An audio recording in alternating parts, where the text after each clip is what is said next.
राधिका, जब तक मैं कोई काम ढूंढकर शहर से वापस लौट कर नहीं आता, तब तक तुम माँ और संजना का ख्याल रखना। मेरे पीछे से उनको कोई तकलीफ ना हो। आप बिल्कुल चिंता मत कीजिए। मैं माँ जी और संजना का अच्छी तरह ख्याल रखूंगी। बस आप काम ढूंढकर जल्दी शहर से लौट आना। एक बार आपकी नौकरी लग जाएगी तो घर में बहुत सहूलियत हो जाएगी। हाँ, और उसके बाद मैं तुम लोगों को भी शहर ले जाऊंगा। चलो मैं अब चलता हूँ, नहीं तो बस निकल जाएगी। तुम अपना ख्याल रखना। हाँ। गांव में अमन को कोई अच्छा काम नहीं मिल रहा था, इसलिए वो नौकरी ढूंढने के लिए शहर चला गया।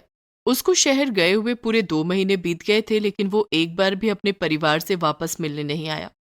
आपने तो कहा था कि आप नौकरी लगने के बाद हर शनिवार को घर आया करेंगे। अब तो शहर में आपकी नौकरी भी लग गई है, तो फिर आप 2 महीने से घर क्यों नहीं आए? और इस महीने तो आपने हमारे पास घर के खर्चे के लिए पैसे भी नहीं भेजे। शहर में सब कुछ ठीक तो है ना? अगर वहां आपको कोई परेशानी हो रही है तो आप वापस गांव आ जाइए। हम यहाँ पर छोटा मोटा काम करके ही गुजारा कर लेंगे। नहीं राधिका, बस इस महीने वो घर का किराया वगैरह देने में पैसे ज्यादा खर्च हो गए। मैं तुम्हें अगले महीने पैसे भेज दूंगा। इस महीने तुम किसी तरह काम चला लेना। इस महीने पैसे न मिलने की वजह से घर में बहुत तंगी आ जाती है। एक महीने तो राधिका किसी तरह घर का खर्चा चला लेती है, लेकिन जब अगले महीने भी अमन बहाना बनाकर घर पर खर्च के पैसे नहीं भेजता तो राधिका को घर का खर्चा चलाने के लिए अमीर लोगों के घर में जाकर काम करना पड़ता है। मुझे तो कुछ समझ ही नहीं आ रहा। जब अमन को तुझसे लोगों के घरों में ही काम करवाना था तो वो शहर में क्या करने गया है? इतने महीने हो गए, ना तो खुद यहाँ आता है और ना ही हमारे खर्चे के लिए यहाँ पर पैसे भेजता है। पता नहीं माँ जी, वो मुझे कुछ बता नहीं रहे हैं। मैंने उनसे कई बार पूछा भी कि अगर कोई दिक्कत है, कोई परेशानी है तो आप गांव वापस आ जाइए, हम मिलकर कुछ काम कर लेंगे, लेकिन उन्होंने तब भी मुझे कुछ नहीं बताया। समझ नहीं आ रहा कि आखिर वो कर क्या रहे हैं। राधिका अपनी सास से बातें कर ही रही होती है कि तभी पोस्टमैन उनके घर पर एक चिट्ठी लेकर आता है। राधिका जैसे ही उस चिट्ठी को पढ़ती है तो उसके पैरों तले की जमीन खिसक जाती है और उसकी आंखों में आंसू आ जाते हैं। क्या हुआ बहू? क्या लिखा है इस चिट्ठी में? तू रो क्यों रही है? माँ जी, ये चिट्ठी अमन जी ने मुझे शहर से भेजी है। इसमें लिखा है कि उनकी शहर में पहले से एक पत्नी थी और अब वो उसके साथ ही रहेंगे, कभी गांव लौट कर नहीं आएंगे। छी छी, ये तू कैसी बातें कर रही है बहू? मेरा अमन ऐसा नहीं कर सकता। यकीन तो मुझे भी नहीं हो रहा माँ जी, लेकिन इस चिट्ठी में जो लिखा है वही सच है, और ना चाहते हुए भी अब हमें इसे कबूल करना ही होगा। अब मुझे समझ में आया कि वो इतने महीनों से यहाँ क्यों नहीं आ रहे, यहाँ तक कि हमारे पास एक फूटी कौड़ी नहीं भेज रहे। मम्मी मम्मी, क्या पापा अब कभी घर पर नहीं आएंगे? क्या हमसे कोई गलती हो गई जो पापा हमसे गुस्सा होकर चले गए? नहीं मेरी बच्ची, हमसे कोई गलती नहीं हुई। बस ये समझ ले कि हमारी किस्मत में यही लिखा था। माँ जी, आप संजना को संभालिए, मुझे काम पर जाना है। राधिका बेचारी अपनी सास और बेटी की जिम्मेदारियों के सामने खुद की तकलीफ छुपा लेती है और घर का खर्चा चलाने के लिए कई सारे अमीर घरों में काम करना शुरू कर देती है। माँ जी, लोगों के घरों में काम करके मेरे पास इतने पैसे जमा हुए हैं। अब संजना भी बड़ी हो गई है, मुझे स्कूल में उसका एडमिशन करवाना है। समझ नहीं आ रहा कि मुझ अकेली की कमाई से कैसे सब कुछ होगा। लोगों के घरों में काम करके आखिर मैं कितना पैसा कमा लूंगी? अगर मैं पढ़ी लिखी होती तो आज मुझे ये दिन न देखने पड़ते। तू चिंता मत कर बहू, भगवान सब देख रहा है। वो हमारी मुश्किलों को जल्दी ही हल करेगा। बस तू भगवान पर भरोसा रख। राधिका किसी तरह थोड़े थोड़े पैसे जोड़कर संजना का स्कूल में दाखिला करवाती है, लेकिन स्कूल में दाखिला करवाने के बाद स्कूल की एक्टिविटीज के चलते राधिका के सर पर खर्चा और भी बढ़ जाता है। वो बेचारी उन खर्चों को पूरा करने के लिए काम कर कर के परेशान हो जाती है। हे भगवान, इन स्कूल वालों ने तो मुझे दुखी कर दिया है। कभी किताबों के पैसे मांगते हैं, कभी यूनिफॉर्म के, तो कभी स्कूल में आज ये फंक्शन है वो फंक्शन है। बस हर चीज के लिए पैसे ऐंठने का बहाना बना लिया है। अगर ऐसे ही चलता रहा तो कुछ दिनों में मुझे इसे स्कूल से ही निकलवाना पड़ेगा, वरना ये लोग तो हमारे पास रोटी खाने तक के पैसे नहीं छोड़ेंगे। राधिका अपनी सास से बातें कर ही रही होती है कि तभी उनके घर पर अमन का एक पुराना दोस्त पुष्कर आता है। कैसी हो सावित्री काकी? नमस्ते भाभी। नमस्ते पुष्कर भैया। कैसे हो पुष्कर बेटा? बहुत दिन बाद आना हुआ। हाँ काकी, वो बस काम में जरा व्यस्त था। कुछ दिन पहले गांव में मैंने अमन के बारे में सुना। मुझे यकीन नहीं हुआ कि अमन आप लोगों के साथ ऐसा कर सकता है। मुझे सुनकर बहुत ही बुरा लगा। अब जो होना था वो तो हो गया पुष्कर भैया। ये लीजिए, मैंने कढ़ी चावल बनाए थे, खा लीजिए।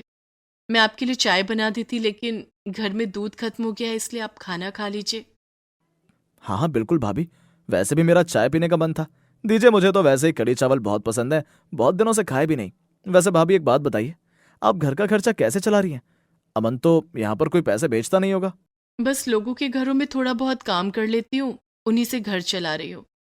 राधिका लोगों के घरों में काम करके पैसा कमा रही है, ये सुनकर पुष्कर को बिल्कुल भी अच्छा नहीं लगता है। वो राधिका के हाथ के बने कढ़ी चावल खाते हुए उनसे बात करता है। तभी उनके दिमाग में एक विचार आता है। अरे भाभी, इतने कमाल का टैलेंट आपके हाथों में, और आप पैसे कमाने के लिए लोगों के घरों में काम कर रही हैं। क्या मतलब पुष्कर भैया? मैं आपकी बात कुछ समझी नहीं। अरे भाभी, आपने कितने स्वादिष्ट कढ़ी चावल बनाए। अगर आप ये कढ़ी चावल बनाकर बाजार में बेचोगी तो लोग तो आपके हाथ के बने कढ़ी चावल के फैन हो जाएंगे। सच कह रहा हूँ, आप बाजार में अपने कढ़ी चावल का ठेला लगा लो, बहुत अच्छा चलेगा। इस बात पर तो हमने कभी गौर ही नहीं किया। लेकिन पुष्कर भैया, हमारे पास इतने पैसे नहीं है कि हम एक ठेला खरीद कर बाजार में अपना कढ़ी चावल का ठेला लगा सकें। मैं अभी कितने पैसे कमाती हूँ, उस हिसाब से तो मुझे साल भर पैसे जोड़ने होंगे ये ठेला लगाने के लिए। अरे भाभी, आप चिंता क्यों करती हो? मैं हूं ना। बचपन से सावित्री काकी ने मुझे मेरी माँ की तरह प्यार किया है, तो आज मुझे भी उनके छोटे बेटे का फर्ज निभाने दीजिए। मैं आपको कुछ पैसे दे देता हूँ, आप उनसे अपना ठेला खोल लो। नहीं भैया, मैं इस तरह आपसे पैसे नहीं ले सकती। अरे भाभी, आप एक काम करो, आप इन पैसों को उधार समझकर रख लो, और जब आपका काम अच्छा चलने लग जाए तो आप मुझे पैसे वापस कर देना। राधिका और सावित्री को पुष्कर की बात ठीक लगती है। पुष्कर उन्हें कुछ पैसे दे देता है, जिससे बाजार में राधिका अपना एक कढ़ी चावल का ठेला खोलती है। उसके कढ़ी चावल की खुशबू से लोग पहले दिन ही उसके ठेले की ओर खींचे चले आते हैं। अरे वाह बहन जी, खुशबू तो बहुत ही अच्छी आ रही है। जरा एक प्लेट कढ़ी चावल मेरे लिए भी लगा दीजिए। हाँ बहन जी, एक प्लेट कढ़ी चावल मुझे भी देना। बस अभी देती हूँ भैया। देखते ही देखते राधिका के ठेले पर लोगों की भीड़ लग जाती है, और जो भी उसके हाथ के बने कढ़ी चावल खाता है, उन सभी को उन कढ़ी चावलों का स्वाद बहुत ही पसंद आता है। वाह बहन जी, मजा आ गया। मैंने अपनी जिंदगी में पहले कभी इतने स्वादिष्ट कढ़ी चावल नहीं खाए। आपने तो इन कढ़ी चावलों को खिलाकर मुझे मेरी माँ के हाथ का स्वाद याद दिला दिया। वो भी बिल्कुल ऐसे ही पालक के पकौड़े वाली कढ़ी बनाया करती थी। धीरे धीरे कुछ ही दिनों में राधिका के कढ़ी चावल के ठेले पर लोगों का आना बढ़ जाता है। अपने स्वादिष्ट कढ़ी चावलों से राधिका पूरे बाजार में गरीब कढ़ी चावल वाली के नाम से मशहूर हो जाती है। उसके हाथ की बनी कढ़ी का स्वाद चखने के लिए दूर दूर से लोग उसके ठेले पर आने लगते हैं। कुछ ही सालों में अपने कढ़ी चावल के ठेले से हुई कमाई से वो अच्छे खासे पैसे जोड़ लेती है, और अपनी बेटी को मेडिकल की पढ़ाई पूरी करने के लिए उसका एक अच्छे मेडिकल कॉलेज में दाखिला करवाती है। माँ, मैंने कभी सपने में भी नहीं सोचा था कि मैं एक मेडिकल कॉलेज में पढ़ पाऊंगी, लेकिन तुम्हारी मेहनत की वजह से आज मैं अपने मनपसंद मेडिकल कॉलेज में पढ़ रही हूँ, और बस एक एग्जाम के बाद मैं डॉक्टर बन जाऊंगी। ये सब जो हुआ सिर्फ तुम्हारी वजह से हुआ। मैं बहुत खुशकिस्मत हूँ जो तुम मेरी माँ हो। अच्छा अच्छा, बस कर। अब मुझे रुलाकर ही मानेगी क्या? जा जाकर दादी माँ को खाना खिला दे, उनका दवाई लेने का वक्त भी हो रहा है। अगले महीने संजना अपना मेडिकल का लास्ट एग्जाम भी क्लियर कर लेती है, जिसके बाद वो डॉक्टर बन जाती है। मम्मी, अब तुम्हारी बेटी डॉक्टर बन गई है, इसलिए तुम्हें अब कढ़ी चावल बेचने की और जरूरत नहीं है। तुम और दादी मेरे साथ शहर चलो, अब तुम्हारा आराम करने का समय है। बहुत काम कर लिया है तुमने। बेटा, मैं और माँ जी तेरे साथ शहर जरूर चलेंगे, लेकिन जब तक मेरे हाथ पैर सलामत हैं, तब तक मैं कढ़ी चावल बेचना बंद नहीं करूंगी, क्योंकि इसी काम की बदौलत आज हमने जिंदगी में ये सब कुछ हासिल किया है। ठीक है माँ, अगर तुम यही चाहती हो तो ऐसा ही होगा। मैं शहर में तुम्हारे लिए कढ़ी चावल का एक रेस्टोरेंट खोलूंगी, बस तुम और दादी मेरे साथ चलो। इसके बाद संजना अपनी माँ और दादी को लेकर शहर चली जाती है, जहां पर वो राधिका कढ़ी चावल वाली के नाम से अपनी माँ के लिए एक रेस्टोरेंट खोलती है, और उन दोनों के साथ वो अपना जीवन खुशी खुशी जीती है। अगस्त का महीना चल रहा था। शालू अपने स्कूल के 15 अगस्त के फंक्शन की तैयारी कर रही थी। इस बार स्कूल की तरफ से एक बड़ा ही रंगारंग कार्यक्रम प्रस्तुत किया जा रहा था, जिसमें बड़े बड़े लोग आने वाले थे। इसलिए टीचर ने भी सबसे होनहार बच्चों को कार्यक्रम के लिए चुना था, और शालू को सबसे आगे परफॉर्मेंस के लिए खड़ा होना था। देखो बच्चों, अब हम लोग प्रैक्टिस करेंगे, कोई कमी नहीं होनी चाहिए, और उसके बाद लास्ट प्रोग्राम होगा। इसलिए मैं चाहती हूँ कि प्रैक्टिस पर सब लोग अपनी ड्रेस में आए, जो कि उन्हें बोली गई है। मैम, क्या कार्यक्रम के लिए ड्रेस अपनी होगी या स्कूल की तरफ से मिलेगी? नहीं बच्चों, सबको अपनी अपनी ड्रेस लेकर आनी होगी। इतना घबराने वाली बात नहीं है। आजकल ड्रेस किराए पर भी मिलती है, तुम लोग वहां से ले आना। और शालू, तुम जरा खास ध्यान रखना, क्योंकि तुम सबसे आगे खड़ी हो, इसलिए तुम्हारी ड्रेस बिल्कुल परफेक्ट होनी चाहिए। यह सुनने के बाद शालू का मन उतर गया। उसे नहीं पता था कि उसे इस कार्यक्रम के लिए ड्रेस अपनी लेनी होगी। शालू बहुत ही गरीब परिवार से आती थी और उसकी माँ लोगों के घरों में बर्तन मांजने का काम करती थी और उसके पिता का देहांत उसके बचपन में ही हो गया था। शालू उदास सी घर आती है। क्या हुआ शालू, इस तरह मुंह क्यों लटकाया हुआ है? किसी से झगड़ा कर आई है या टीचर ने कुछ कहा है? माँ, मैंने तुम्हें बताया था ना कि स्कूल में 15 अगस्त की तैयारी हो रही है और उसके लिए मुझे भी चुना गया है कार्यक्रम प्रस्तुत करने के लिए। क्या हुआ, तुझे निकाल दिया क्या? नहीं माँ, ऐसी बात नहीं है। मेरी परफॉर्मेंस तो सबसे अच्छी है, इसीलिए सबसे आगे खड़ा किया है। लेकिन माँ, टीचर कह रही है कि रिहर्सल के लिए 15 अगस्त में जो ड्रेस पहन कर आनी है वह हमें खुद ही लानी होगी। हाँ, तो इसमें क्या हुआ? स्कूल की ड्रेस तो तू रोज पहन कर जाती है, पहन जाना। माँ, तू समझती क्यों नहीं है? मैं कह रही हूँ कि कार्यक्रम की जो ड्रेस है वह हमें अपनी पहननी है। मैडम कह रही थी किराए पर ले आना। चल ठीक है, हम लोग पहले पता करने चलते हैं कितने की आएगी ड्रेस। शाम को शालू खुशी खुशी अपनी माँ के साथ उस दुकान पर जाती है जहाँ पर किराए के कपड़े मिलते थे। हाँ हाँ बहन जी, हमारे यहाँ तो हर तरह के कपड़े मिल जाते हैं। हाँ अंकल, मुझे इसी तरह की ड्रेस दिखा दीजिए। और किराया कितना होगा 2 दिन का? देखो बेटा, 2 दिन का किराया होगा 1000 रुपये और सिक्योरिटी के आपको 500 रुपये और जमा कराने होंगे। 1000 किराया? अरे भैया, हम ड्रेस रखेंगे थोड़ी, वापस कर देंगे। बहन जी, आप तो जानते ही हैं, बच्चे कपड़े ले जाते हैं, फिर उसमें से कुछ फटवट भी जाते हैं और कुछ चीज़ें ऐसी होती हैं जो बच्चों से गुम हो जाती हैं। अब हम इतना नुकसान थोड़े ही झेलेंगे, इसलिए किराया 500 रुपये है। ये सुनकर शालू की माँ का मुंह उतर जाता है। वे शालू से कहती है कि हम किसी और दुकान पर पता करते हैं। फिर वे कई दुकानों पर जाते हैं। कहीं पर किराया 500, कहीं 600 तो कहीं 700 रुपये था। शालू, ये लोग तो बहुत ही महंगी ड्रेस दे रहे हैं। और बेटा, किराए पर इतनी महंगी ड्रेस लेने का फ़ायदा क्या? ये तो हमें वापस करनी होगी। 1000 रुपये में मैं तेरी 3 जोड़ी कपड़े ले आऊँ तेरे घर के पहनने वाले। फिर क्या करें माँ? स्कूल में तो टीचर बगैर कपड़ों के मुझे कार्यक्रम नहीं करने देगी। हाँ, ये बात भी है।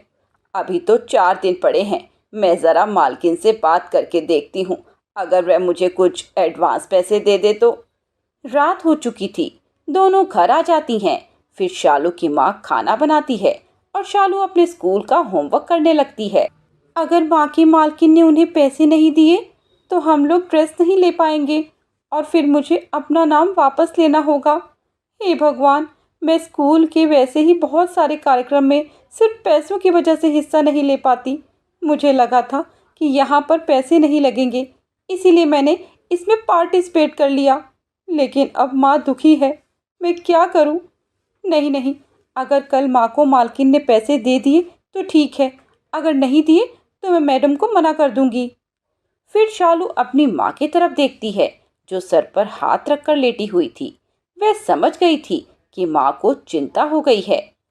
अगले दिन सुबह शालू स्कूल जाती है और उसकी माँ काम पर। मालकिन, क्या मुझे 1000 रुपये एडवांस मिल सकते हैं? देखो, जब तुम मेरे पास काम पर लगी थी तो मैंने तुम्हें पहले ही दिन कह दिया था कि बीच में कभी एडवांस मत मांगना। मैं जानती हूँ मैडम, आपने ऐसा कहा था और मैंने आज तक आपसे कभी पैसे नहीं मांगे। लेकिन यह मेरी बेटी ने स्कूल के एक कार्यक्रम में भाग ले लिया, बस उसी के लिए चाहिए। अरे, अपनी बच्ची की पढ़ाई लिखाई पर ध्यान दे। इन कार्यक्रम में हिस्सा लेने से कुछ नहीं होता। यह स्कूल वाले बच्चे पढ़ाई पर तो ध्यान देते नहीं। बस 15 अगस्त और 26 जनवरी आई नहीं कि बच्चों को कार्यक्रम के लिए तैयार करने लगते हैं। शालू की माँ चुप हो जाती है। वह समझ चुकी थी कि वह कितना भी कह ले, मालकिन उसे एडवांस नहीं देगी। तब वह एक दूसरे घर जाती है। वहाँ के साहब से कहती है, देखो, मुझे कोई एतराज़ नहीं है तुम्हें एडवांस देने में, लेकिन तुम तो जानती हो कि तुम्हारी मालकिन ही सारा हिसाब किताब देखती है, और आज उन्हें ऑफिस में कुछ काम था, इसलिए थोड़ा जल्दी निकल गई। साहब, आप पैसे दे दीजिए, मैं मैडम से बात कर लूँगी। ना बाबा ना, मुझे तो माफ़ करो।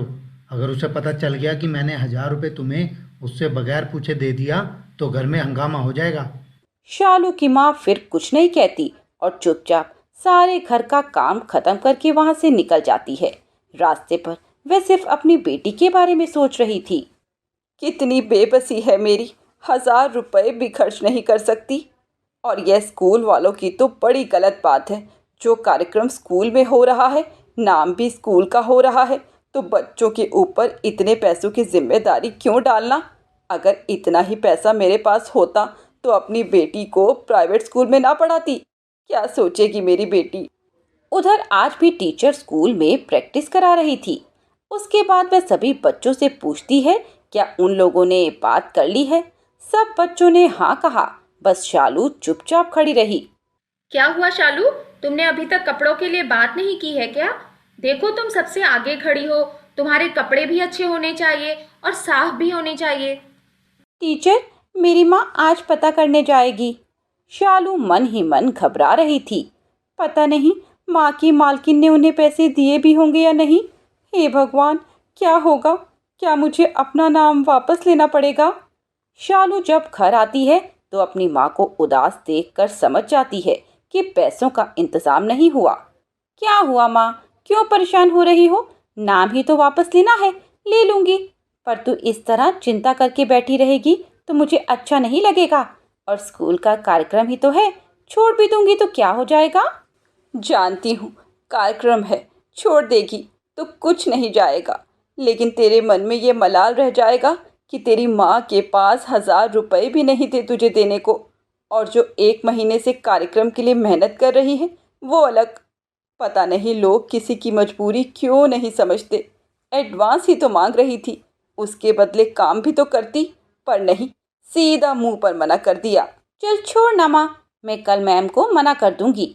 वे किसी और लड़की को आगे खड़ा कर लेंगी। ये कहने के साथ शालू का गला भर गया। उसने किसी तरह अपने आंसुओं पर कंट्रोल किया, मुंह धोने चली गई। उसकी ऐसी हालत देखकर शालू की माँ का दिल मुंह को आ गया। वह शालू को बोलकर घर से निकल गई और सीधा उस दुकान पर पहुंच गई। फिर उसने उस दुकानदार से कहा कि मुझे वह कल वाली ड्रेस दिखा दो। शालू की माँ ने ध्यान से उस ड्रेस को देखा। फिर वह सीधा एक कपड़े वाले दुकान पर गई जहाँ सस्ते कपड़े मिलते थे। वहाँ से उसने 2-3 रंग के रंग बिरंगे कपड़े उठा लिए जो शालू की ड्रेस के लिए चाहिए थे। उन्हें लेकर वह घर आ गई। माँ, ये कपड़े किस लिए लाई हो। अपनी मैडम से बोल देना कि तू कार्यक्रम में हिस्सा ले रही है। मैं ये कपड़ा खरीद कर लाई हूँ। कल छुट्टी करके तेरे लिए ड्रेस तैयार करूँगी। और तुझे पता है ये सिर्फ 300 में आई है। यह सुनकर शालू बहुत खुश हो जाती है। खाना खाने के बाद शालू की माँ उसका नाप लेती है और अगले दिन ड्रेस बनाने का सोचती है। अगले दिन सुबह शालू स्कूल जाती है और उसकी माँ उसके लिए ड्रेस तैयार करने लगती है। जब वह स्कूल से आती है तो ड्रेस बिल्कुल तैयार थी। शालू उसे पहनकर देखती है तो खुशी से अपनी माँ के गले लग जाती है। माँ, तो दुनिया की सबसे अच्छी माँ है, ये दिन मैं कभी नहीं भूलूंगी। शालू अपनी रिहर्सल में जब वह कपड़े पहनकर जाती है तो उसकी टीचर बहुत तारीफ करती है। अरे वाह शालू, तुम्हारी ड्रेस तो बहुत सुंदर लग रही है। मैम, ये मेरी माँ ने बनाई है। क्या बात है, बहुत ही सुंदर ड्रेस है। जैसा मैं चाहती थी तुम वैसी ही दिखाई दे रही हो। घर आकर शालू अपनी माँ को बताती है। दोनों माँ बेटी बहुत खुश होती हैं और 15 अगस्त वाले दिन शालू अपने कार्यक्रम में सबसे आगे खड़ी हुई बहुत सुंदर लग रही थी। और फिर बाद में उसे उस कार्यक्रम के लिए सर्टिफिकेट भी मिलता है। माँ, ये सर्टिफिकेट सिर्फ मेरे लिए नहीं, तेरे लिए है। तूने मेरे लिए कितनी मेहनत की और मुझे निराश नहीं होने दिया। तेरे लिए तो मेरी जान भी हाजिर है मेरी बेटी। कभी किसी चीज़ की चिंता मत करना, हर समस्या का हल होता है। अब बस अपनी पढ़ाई पर ध्यान दे।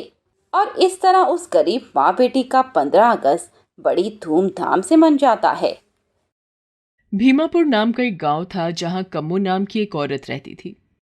वो बहुत गरीब थी। उसका पति एक नंबर का शराबी था। कम्मा कम्मा कम्मा कम्मा, माँ पिताजी सो गए क्या? कम्मा कम्मा। कम्मो की शादी को अभी 6 महीने ही हुए थे कि उसके पति ने अपना असली रंग दिखाना शुरू कर दिया था। वो तो शराबी निकला, सुबह से शाम तक बस शराब पीने में लगा रहता था। उसके घर वाले ने कम्मो के माँ बाप से ये बात छिपाकर कम्मो की शादी अपने बेटे से करवा दी थी। उन्हें लगा कि शायद कम्मो से शादी के बाद उनका बेटा भीमा सुधर जाएगा, लेकिन ऐसा कुछ नहीं हुआ। एक दिन की बात है, कम्मो रसोई में खाना बना रही थी कि तभी उसकी सास आती है और कहती है, अरे कम्मो, वो तेरा शराबी पति घर नहीं आया क्या रात को? सुबह से कहीं दिखाई नहीं दे रहा।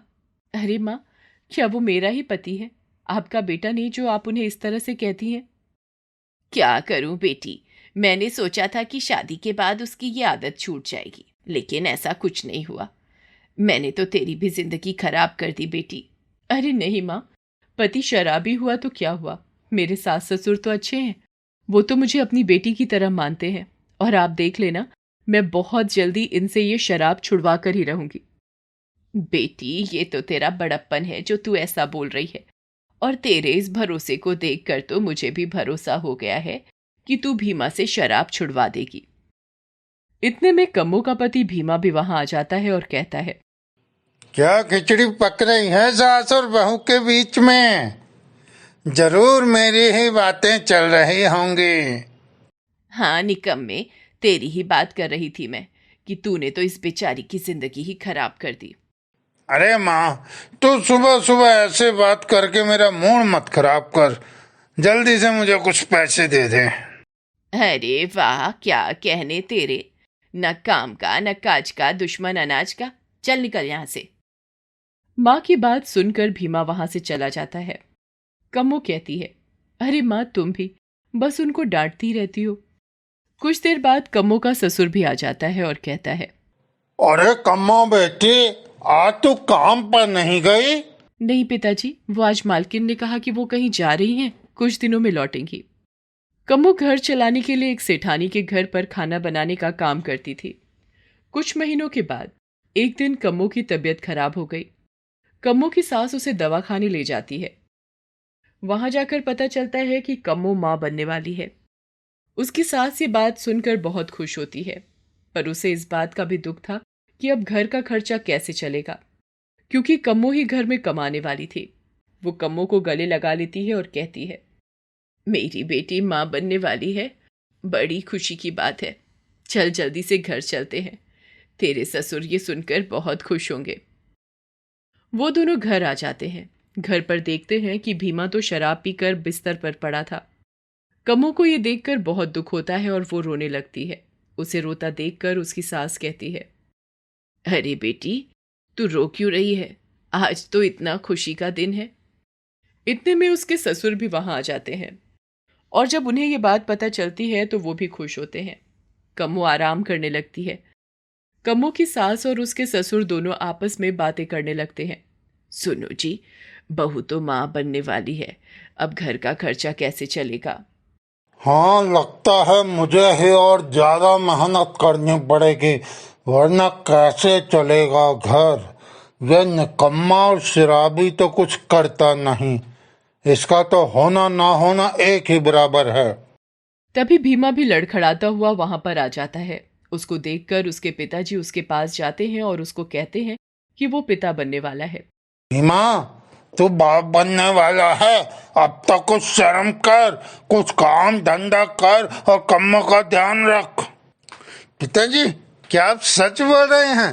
अरे ये तो बड़ी खुशी की बात है पिताजी, सबको दावत मेरी तरफ से। चल निकम्मे, दावत देने की बात करता है, 1 रुपया तो तुझसे कमाया नहीं जाता, दावत कहाँ से देगा? भीमा वहां से सोने के लिए चला जाता है और उसके माँ पिताजी भी सोने के लिए चले जाते हैं। कुछ महीने ऐसे ही निकल गए। कम्मो के ससुर दिन रात काम करते और पैसे कमाते थे। कम्मो घर पर ही रहती थी। उसने काम करना छोड़ दिया, लेकिन फिर एक दिन गरीब की फूटी किस्मत कि कम्मो के ससुर बीमार पड़ गए। ज्यादा मेहनत करने की वजह से उन्हें बहुत कमजोरी आ गई और वो बीमार हो गए।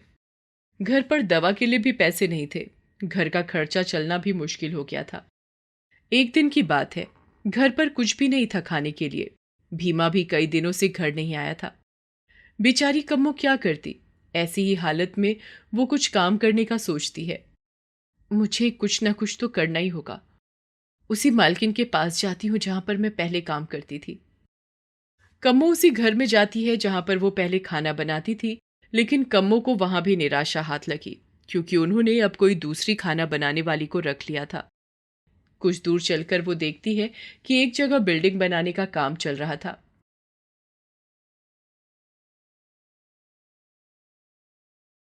वो रुकती है और वहां के मालिक से कहती है, साहब, कुछ काम मिलेगा? बहुत जरूरत है पैसे की। अरे तू कौन है और मुझे पाप चढ़ाएगी क्या जो तुझसे इस हालत में मैं काम करवाऊंगा? नहीं साहब, मुझे पैसे की बहुत जरूरत है। अरे तेरे घर वाले कहाँ पे हैं जो तुझे इस हालत में काम करने के लिए भेजा है? सब है घर पर कोई काम नहीं कर सकता। वो आदमी जोर जोर से हंसने लगता है और कहता है, क्या तुझसे भी ज्यादा मजबूर है वो? कम्मो वहां से चली जाती है, पर उस आदमी को कम्मो पर दया आ जाती है और वो कम्मो को आवाज देता है, अरे सुनो, इधर आओ जरा। क्या नाम है तुम्हारा? कम्मो वापस आ जाती है और कहती है, मेरा नाम कम्मो है साहब। मेरा पति शराबी है, जो भी कमाता है सब शराब में खर्च कर देता है। मेरे ससुर बीमार हैं और सास ठीक तरह से देख नहीं पाती। अब आप ही बताओ मैं क्या करूं? देख, मैं तुझसे ये वाला काम तो नहीं करवा सकता। क्या तुझे कुछ पढ़ना लिखना आता है? हाँ साहब, 5 कक्षा तक पढ़ी हूँ और मैं पढ़ने में बहुत होशियार थी, लेकिन बापू आगे पढ़ा नहीं सका। चलो ये अच्छी बात है, मैं तुझे हिसाब किताब का काम दे देता हूँ। हाँ साहब, गांव में भी सब मेरे पास ही आते थे अपना हिसाब किताब करवाने के लिए। वो साहब कम्मो को काम पर रख लेता है। कम्मो भी खुश हो जाती है। अब कम्मो रोज काम पर जाने लगी और बदले में उसे पैसे मिलने लगे और घर चलने लगा। उसकी सास और ससुर बहुत खुश हुए और कहने लगे, बेटी, हम धन्य हो गए तेरी जैसी बहू पाकर। जो हमारा बेटा न कर सका वो तूने कर दिया। कम्मो ने अपने ससुर का इलाज भी करवा दिया था और अब उसके ससुर ठीक हो गए थे, लेकिन अभी वो काम पर जाने की हालत में नहीं थे। वो भी कम्मो से बहुत खुश थे कि उन्हें इतनी अच्छी बहू मिली जो उनका इतना ख्याल रखती है। एक दिन जब वो घर से निकली तो गांव वाले उसकी ओर देखने लगे और कहने लगे, अरे देखो बेचारी की किस्मत, इस हालत में भी काम पर जाना पड़ रहा है। क्या करे, ऐसा शराबी पल्ले बंधा है इसके। हाँ हाँ, बेचारी की फूटी किस्मत। बच्चा होने वाला है पर फिर भी इसके सास ससुर को इसका जरा भी ख्याल नहीं। कम्मो उनकी बातों पर ध्यान ना देते हुए काम पर चली जाती है। उसी दिन दोपहर के समय जब कम्मो अपना काम कर रही थी तो अचानक उसकी तबीयत खराब हो गई और वो बेहोश हो गई। वहां पर काम करने वाले लोगों ने जब ये देखा तो उन्होंने अपने मालिक को बताया, तो मालिक भाग कर आया और कम्मो को अस्पताल ले गया। कम्मो अब ठीक है। कमजोरी के कारण उसको चक्कर आ गए थे। इस हाल में उसको आराम की जरूरत है।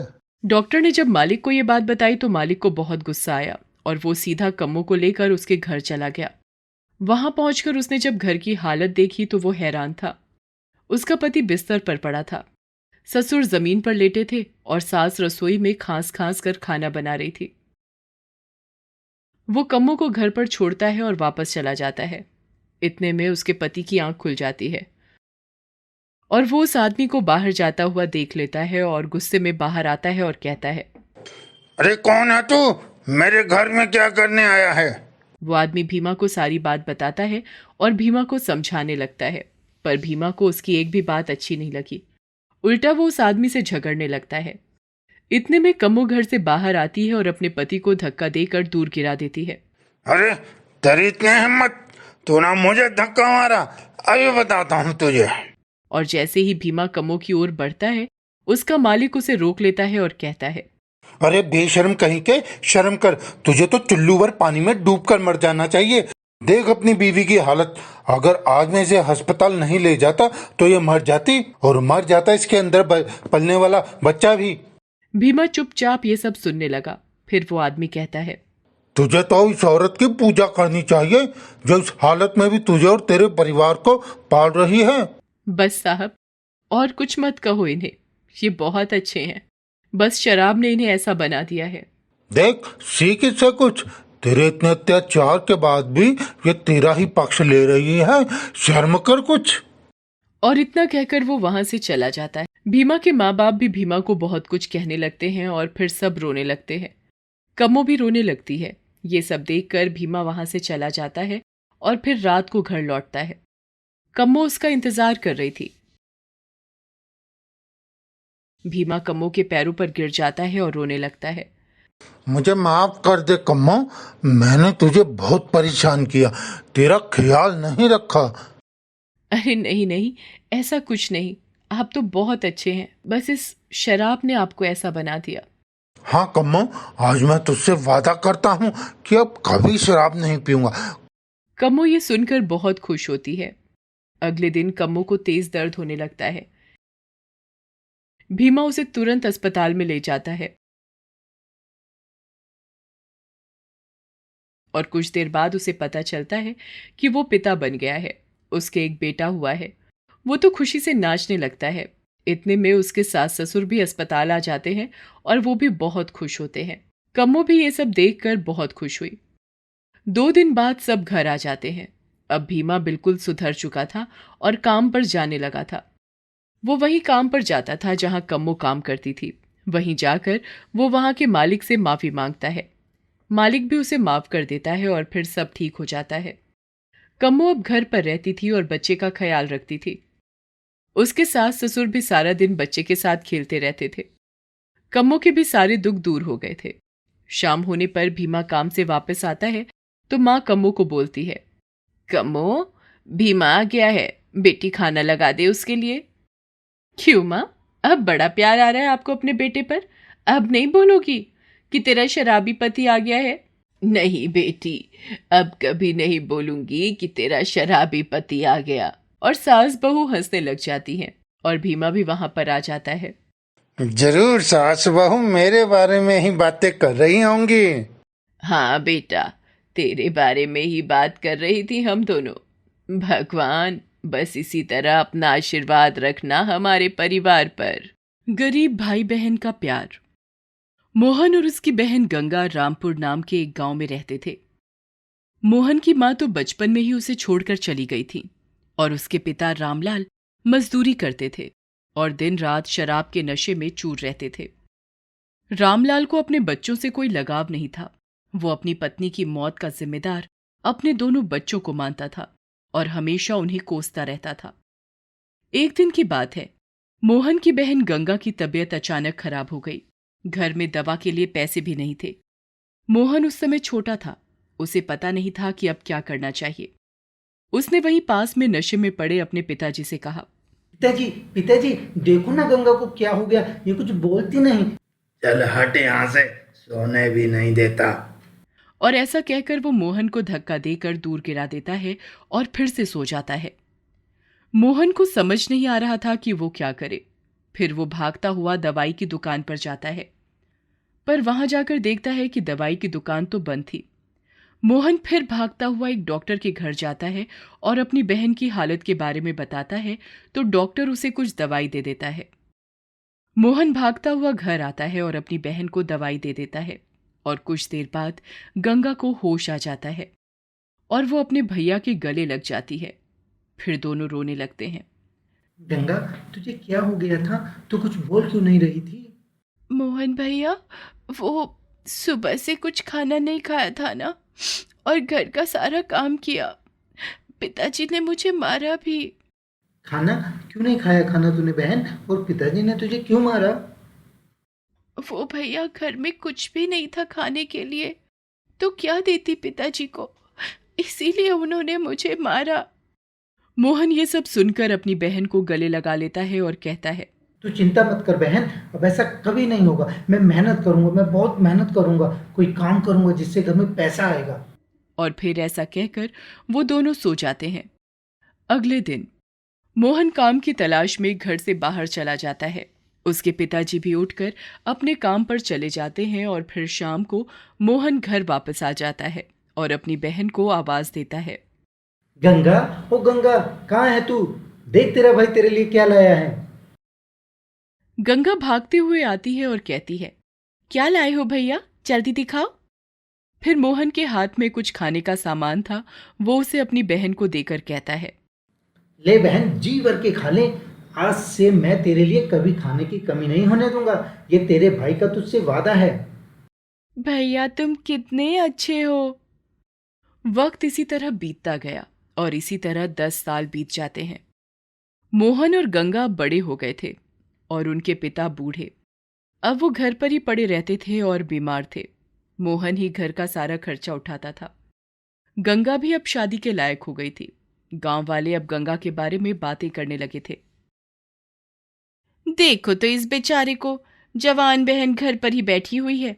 अगर इसकी माँ होती तो अब तक इसकी शादी करवा देती। हाँ बसंती, पर वो बेचारा भी अकेला क्या करे, कमा कर लाए या बहन की शादी की सोचे। इनके बाप को तो कोई होश रहता ही नहीं है, दिन भर बस नशे में ही पड़ा रहता है। मोहन उनकी ये बातें सुन लेता है और घर पहुंचकर सोचने लगता है कि उसे तो ये ख्याल ही नहीं आया कि उसे गंगा की शादी भी करनी है। गांव वालों की बात को ध्यान में रखते हुए वो गंगा के लिए लड़का ढूंढने लगता है। मोहन एक फैक्ट्री में काम करता था। वहीं उसकी मुलाकात वहां के मैनेजर से होती है। मैनेजर बहुत अच्छा इंसान था। वो मोहन को पसंद भी करता था क्योंकि मोहन पूरे मन से काम करता था। मोहन उसे देखकर सोचने लगता है कि अगर उसकी बहन गंगा की शादी मैनेजर साहब से हो जाए तो कितना अच्छा हो। लेकिन फिर उसे अपनी गरीबी का ख्याल आता है। वो सोचता है कि हम तो इतने गरीब हैं, कहाँ मैनेजर साहब मेरी बहन से शादी करने की सोचेंगे। हे भगवान, कोई मैनेजर साहब जैसा इंसान अगर मेरी बहन के लिए मिल जाए तो कितना अच्छा हो। एक दिन की बात है। मोहन की बहन गंगा अपने भाई के लिए खाना लेकर फैक्ट्री में आती है। गंगा देखने में सुंदर थी। गंगा मोहन को ढूंढ रही थी। वहीं पास में मैनेजर साहब भी काम कर रहे थे। उनकी नजर गंगा पर पड़ती है तो वो गंगा को देखते ही रह जाते हैं। फिर गंगा वहां पर मोहन को ढूंढने लगती है।